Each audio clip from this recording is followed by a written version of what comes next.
In this review of the week's news, a wintry blast hits parts of Canterbury, the historic Shands building is sold for just $1, and NASA comes to Christchurch.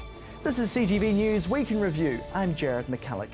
Canterbury had its first cold snap for the season this week, with snow causing power outages and many trapped across mid-Canterbury, but it was very short-lived. It may be good for the ski fields, with winter well and truly here. A dramatic drop in temperature today has seen parts of Canterbury experience heavy rain, gale force winds and snow to low levels. However, it's not over yet, with the worst of what's to come happening later on this evening. Earlier today, we spoke to weather analyst Russell Voice about what's expected this evening. Well, conditions are slowly getting colder across the region. We've got rain that's really starting to set in now, and temperatures are starting to plummet. Snow levels will gradually drop through the afternoon, and there's a potential for snow to sea level, so pretty cold stuff. And since then, many places in the Canterbury region have felt the temperature drop. Timaru earlier today was sitting on 11 degrees. An hour later, it plummeted to 3. The snow began making an appearance in Ashburton at around 2 p.m. today, with more snowy conditions expected for lower lying parts, including Christchurch. This front especially has kind of come out of nowhere. Just 2 or 3 days ago it wasn't on our radar, and it's really just a lot of time and effort's gone into it, in the last 24 hours because it's constantly been changing. This weather map shows that front moving over the South Island, first bringing snow to much of the Alpine region, with the storm set to kick in until midnight tonight. The New Zealand Transport Agency has issued warnings to motorists travelling in the higher Alpine areas, with the low pressure system affecting the Alpine passes.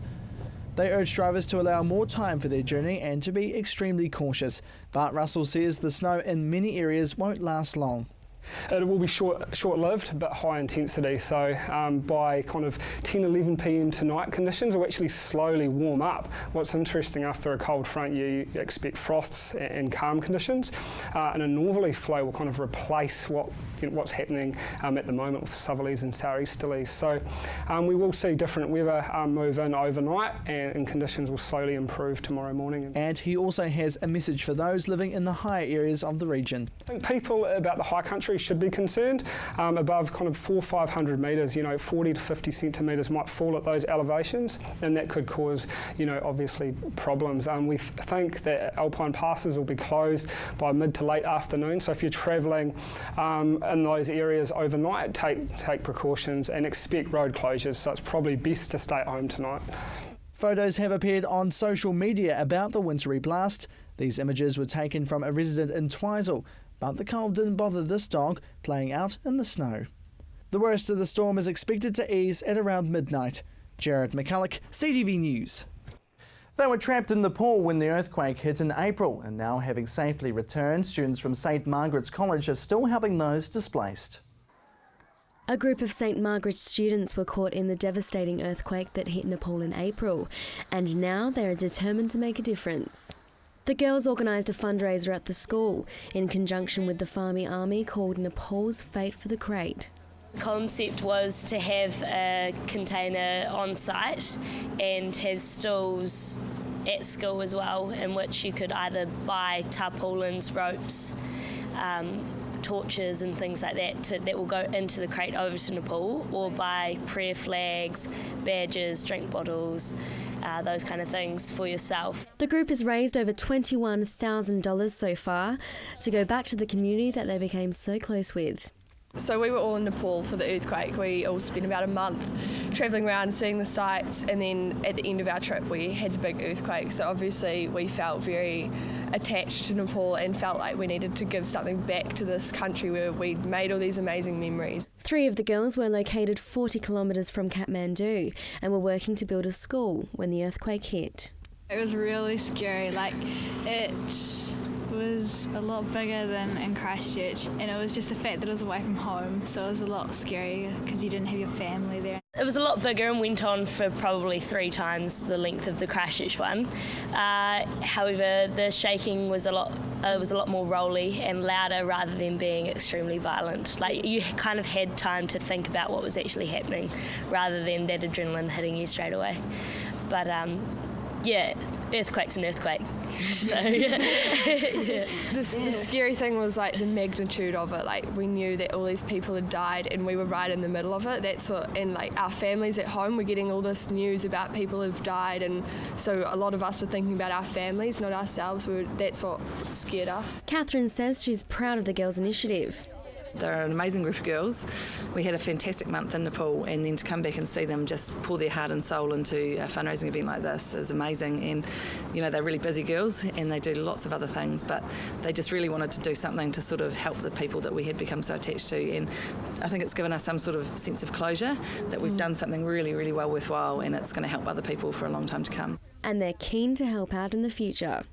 It definitely is just kind of one of those stepping stones towards other things. Now that we've organised something like of this size and raised this much money, it kind of gives you a bit of confidence to be able to go out and do it again, obviously, because you get a bit of a taste for what it's like, and it's really cool. So I suppose. Yeah, it opens your eyes to the opportunities outside of the classroom, which was really cool, I thought. I'm definitely keen when I'm older to go back to Nepal and help out, especially where we were in a school, because we made heaps of connections over there, and I can't wait to go back and help out. Chelsea Daniels, CTV News. It's one of the oldest buildings in Christchurch, and it even survived the earthquakes. This week, the Shands building was sold for just $1, and Chelsea Daniels has more. Anthony Goff handed over ownership of the Shands Emporium building to Christchurch Heritage Limited today, and all for only $1. The building is listed as Category 1 by Heritage New Zealand and is Christchurch's oldest wooden commercial building, being built in 1860. Shands Emporium has been in Goff ownership for over 75 years, and the family have been determined to keep it. The easiest thing would have been take the insurance company's request to demolish it, which is they wanted liability to go. And we said, no, we'll take over liability, we're going to protect it.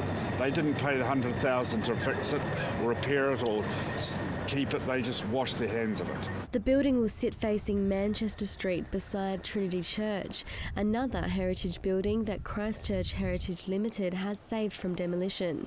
The Heritage Trust and Heritage Limited are there to save heritage, and this is exactly what we do very, very well. We're very excited that we can purchase this. It fits absolutely beautifully on the site beside the Trinity Church, and the exciting thing is that we will have one of the oldest stone buildings in the city, and next to it the oldest timber building in the city, both Category 1 New Zealand Historic Places Trust. The building will be moved to its new home in 2 or 3 weeks, with it being shifted at night when there is little or no traffic on the roads. It will also need to be lifted off a transporter and over the tram lines. As you can see, it's a very tall building, quite narrow and tall, so it will be one spectacular exercise to see that being craned over the tram lines. Anna handed over the gold coin this morning that secures the Shand Emporium's place in Christchurch, hopefully for years to come. We're delighted to be part of this transaction. We've signed the agreement, and the agreement says that we have to pay $1. Now the dollar is very important because it signifies a sale and purchase. So there you are, Anthony. Thank you very much, that's wonderful. There is your $1. We'll try not to spend it all at once. Chelsea Daniels, CTV News. Still to come here on CTV News Week in Review, the Southern Response class action takes a step forward.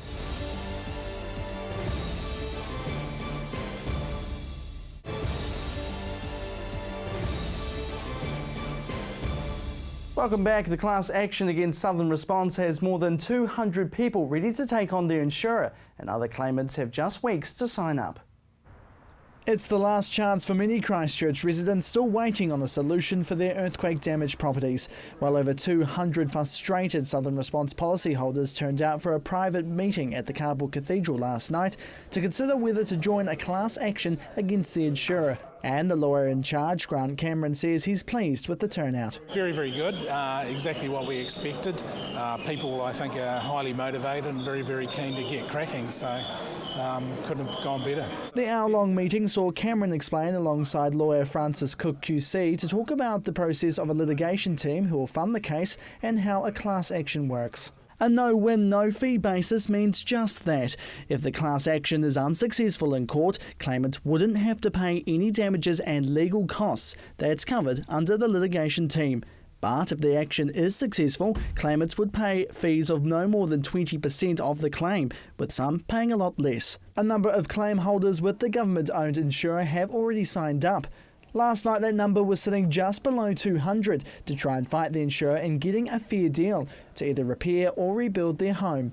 Now that number has jumped around another 15 claimants. The phones have been running red hot. We are very, very pleased with how it's going. We're very confident that we'll have the full response by the end of the month, and we're all set ready to proceed with filing proceedings. When contacted today, Earthquake Recovery Minister Jerry Brownlee didn't want to comment on last night's meeting, but Cameron says they didn't believe the Crown should be worried. The government has done the right thing from day one.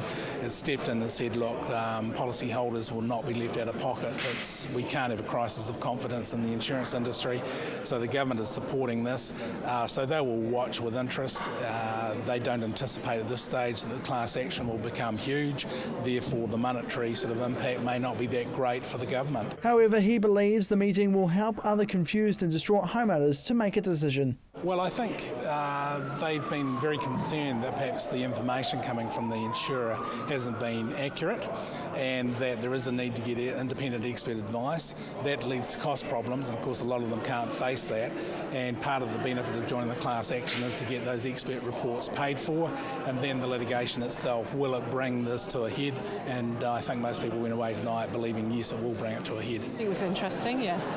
Do I think it's for me? I don't know. I'll have to make that decision. Really good that we've got more information so we can go through it all and see whether it will suit us. I do think it would depend largely on where your DRA is sitting, relevant to where you think you should be sitting, so that would affect my decision. I already made up my mind before I come here, mate, but this has even made me more. Hopefully we'll get a few more. Get a few more. I hope it goes ahead. You know, I think that we'll hopefully benefit from it if we decide to join. We haven't 100% made up our mind. Certainly got plenty of information to go away and think about, and got 2 weeks, so no pressure. I thought it was very good, and I think it's about time that people took a stand instead of just being trodden all over. It's gone on for too long now, and why shouldn't we have what we're due? It's only right, it's only fair. I think that a lot of people are really living pretty much in the dark. They don't actually understand the process, and until they're able to come to a meeting like this or sit down with the lawyers, they don't really grasp what it's all about. Claimants will only have until the end of the month to decide whether or not they want to sign up. A hope for many to move on and waiting on a resolution. Jared McCulloch, CTV News. It's back again. NASA's Long-Range Space Telescope flew into town to get the best photos of space from the Southern Hemisphere. Chelsea Daniels reports. NASA's Stratospheric Observatory for Infrared Astronomy, otherwise known as SOFIA, will be operating out of Christchurch International Airport for the next 6 weeks. We're here for some observations of the galactic center and the Magellanic Clouds that we can't see from the northern hemisphere. We're here to observe this Pluto occultation, which is in the area. This is the aircraft's second deployment to Christchurch, where the team are able to see things they wouldn't normally be able to see back home in California. Flying from Christchurch enables SOFIA to study the centre of our Milky Way galaxy, young stars, star-forming regions and supernova remnants in the southern Milky Way. We're here because the nights are long and the air is clear this time of year. As observing in the wintertime is best for us in the northern hemisphere, it's best conditions for us in the winter when we're down here. SOFIA is designed to observe the infrared universe. The infrared telescope run by the German Aerospace Centre inside the SOFIA aircraft is one of a kind, and it's had on the expensive side. I'd say it's priceless because it's the only one in the world. But just from a manufacturing and building point of view, it took us some 80 million euros to build this. SOFIA will be making a total of 17 flights during its deployment in Christchurch, starting this Wednesday. Being the largest airborne observatory in the world, SOFIA is capable of making observations that are impossible for even the largest and highest ground-based telescopes. There are lots of interesting questions concerning our environment and where we come from and where we go to. So, if the project was to lose funding, would the team be able to sell off the aircraft? I think it would be a difficult plane to sell, yeah. Chelsea Daniels, CTV News. He hasn't been racing for long, but now Canterbury Sam Davison is set on a new challenge, pursuing the Australian super racing scene. Getting suited up and ready to go. 25-year-old Sam Davison loves his bike racing. He tries to get out to the Mike Pirro Motorsport track when he can to practice for his next event. I spent a few years just riding around doing club competitions, things like that, and I did go to nationals but never really achieved much success until this year. So to come out straight out of the bat and win a New Zealand Championship this year on the 125 was pretty good. But he's very much a newcomer to the tarmac, with many Kiwis jumping on the bike at a very young age. Sam made his appearance later in his teens. Well, I was 19 and my flatmate had a road bike and he taught me to ride on it and I went out on it and thought, this is actually pretty good, and I bought that. And from there he got off the track and into a safer environment at the racecourse. A bit different from a lot of people, but certainly later in life. I didn't really do my first racing at all till I was 20, but and most people start, put onto dirt bikes when they're 5 or 6. So it was quite a late start, but just loved it ever since and do everything I can to keep going. He's had an outstanding run so far. His CV says it all. He won 8 out of 14 races in the New Zealand Superbike Series and took out both the New Zealand Grand Prix and Superbike Championship. He's also crossed the ditch and raced in the Australasian Superbike Championship in the 300 category. Good racing here in New Zealand, don't get me wrong, but if you want to challenge yourself and keep going to the next level, then you've got to just really go overseas, but of course that just takes the funding. But racing in Australia has been really, really good. A couple of wins over there, a couple of crashes, so ups and downs certainly, but it's a great place to be racing, yeah. Now he's back there competing this year, already taking to the track in Sydney and Adelaide. He usually rides a Kawasaki Ninja, and most of the repairs to his bike are done by him, having no pit crew. When he's back home in the region, he borrows this bike from a friend while his personal two-wheeler is making itself at home in Australia, ready for him to hit the racetrack once again. And although he's got plans to go back soon, it does come with a cost, with most of the funds coming out of his back pocket. It's been quite difficult. I haven't really had a lot of monetary-wise support. The motorcycling club here that I belong to, Motorcycling Canterbury, have helped me out a little bit each round, which has just been really awesome. But basically, I just work and get my paycheck and spend it all on racing. The club does support him with funds, but he needs a corporate sponsor, which are very hard to get. He needs around $10,000 to pay his entry fee to go across the Tasman, saving as much as he can to get to the next rounds. But as he continues to compete, he hopes it'll change as he races on. It is a good day. It's good to get out of the track. Any day is a good day to be out of the track, but it's the weather's holding off for now, so good to be out on the bike. He plans to compete in round 3 of the ASC Championship at the end of the month and hopes to one day race in the World Superbike Championship, an ultimate goal for Sam Davison. Jared McCulloch, CTV News. A prefab house in Burwood upsets the neighbours.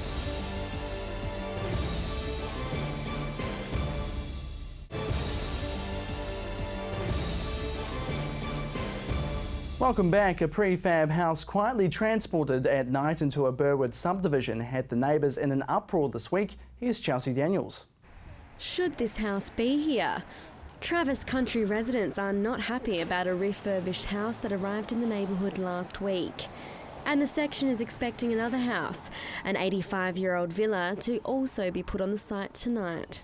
I went up to one of the workers and said, who's the boss here? And they pointed out to the guy, and the guy came over and I said, what's going on here? And he said, we're putting this house here, and another one's coming in a few days, and we'll be putting the foundations down shortly. Residents are angry about being left in the dark about the project and are seeking answers from the council. I would ask them, why is it that for a relocatable, which is a building, should not have to come to agreement with the adjacent owners to say, yes, we approve of this, or no, we do not approve of this happening. And the council has to take that on board. But in this case, they say, no, they don't have to. Well, I totally disagree. It's a letdown for the people in the subdivision, because everybody bought in here and built in expectation that, okay, you might get a capital gain, but you may not too. But at least people had pride in their properties, looked after the place, and say if it wasn't for the earthquake, the subdivision would still just be happily going on. But to have this sort of thing happen, if they let it go, it set a precedent. There's a big empty section over there. What can happen to that? You could fit 8 of these on that section there. What would you do? If you got no redress to the council now, What's it going to be like in the future for any other subdivision in Christchurch? Residents want the same rules to be applied across the board, with the new house visibly not meeting the standards that they first had to abide by. Neighbour Richie Parker says it's not fair for the homeowners of the suburb, who have all had to abide by the same building codes. The main concern for me is when we purchased a section here and built in '97 that there were certain covenants and restrictions on the entire subdivision, and they were put there to ensure all the houses in here were of a similar quality and standard, and to protect everybody's investment in here for the future. So I don't know how many houses are in here, whether it's 380 or 640, but all of those houses have had to abide by those covenants as we have, and made sacrifices for it. Councillor David East says the council will be looking into the matter. I've just come down for a look at the problem here, and for me it really just comes down to having a check on a few issues. There's the covenant issue that exists in all of the properties, I believe, in the Travis country area, and then there's also just a quick look at whether the building consent is totally compliant, and the resource management application, if there is one, what are the applications that are associated with the building, whether local people have been consulted or needed to be consulted. So I'm not too sure of all the processes that have or should be applied to this application, but I'm happy to go and have a look and just check out where they sit and if there's any inconsistencies that need to be addressed. Chelsea Daniels, CTV News. It's a serious issue, but a local organisation supporting abused men is taking it a step further by helping those affected in Africa and Cambodia. It's a difficult topic to talk about in society, males both young and old being affected by abuse. It's a problem here in Canterbury, but even more so overseas, and the chairman of the Male Survivors of Sexual Abuse Trust is wanting to help out. Colin Elliott has recently come back from Cambodia to attend a biannual conference there to discuss the awareness of this type of abuse from around the world. Now he wants to get some funds together from the public to help keep communication ties through victims strong. There's 500,000 people in refugee camps in Cambodia, and it's really hard to help them stay in touch with each other. So he's wanting to raise around $10,000 to give to the support group over in Cambodia, which he says will hopefully provide 20 computers. Keeping in touch makes them safer, because if the world knows about their plight, then it's harder for the government to do some of the things they're doing. The first ever conference was held in Uganda back in 2013, with around 10 countries turning up for the talks. Now, in 2015, that number has well more than doubled to 36, all to help with growing awareness of the problem. Nobody wants to talk about men and boys, everybody wants to talk about women and girls, and the research in Uganda and Cambodia says that slightly more men and boys are sexually abused than women, but 90% of the funding goes towards women and girls. So he started up his own personal idea to raise the money to get the victims talking. Elliott says $10,000 would be enough to provide the computers and would work well with internet usage there, as they have good connections. Now he hopes the social kind will help. I think it's because the boys are less protected, because the girls are chaperoned almost everywhere they go, so the boys are out more on their own and doing things. Elliott is hoping to start up a Give a Little page soon to begin fundraising, and now they're preparing themselves for the next meeting in 2017, which they'll be hosting here in Christchurch. Jared McCulloch, CTV News. And that is CTV News Week in Review. I'm Jared McCulloch. Have a fantastic weekend.